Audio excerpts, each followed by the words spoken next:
Coming up on this episode of Inside the Epicenter. God is saying Israel is so important to me that the language I'm going to explain to the world of why it's so important to me or how important it is to me is that it's the apple of my eye. Don't mess with it. Yeah. Now, it doesn't mean that your eye is always going to be clear. It's all, sometimes there's infections. Sometimes there's trouble. Yep. It doesn't mean that the Bible doesn't speak of Israel making serious mistakes. That's why we needed a Messiah to begin with, right? And why we need redemption, why we need forgiveness.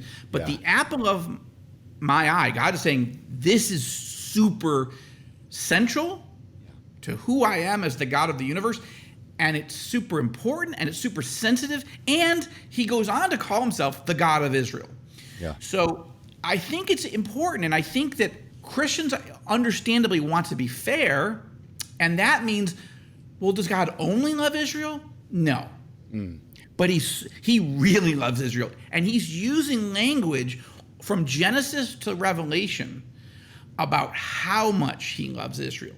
He even has, the 3 chapters, which we should do a podcast on all of it, how Paul describes Romans in 9, 10, and 11.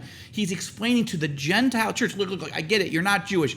I totally get it. But you have to understand how important Israel and the Jewish people are to me, God is saying. So I don't think it's good to be neutral, but it is important to be compassionate and balanced theologically.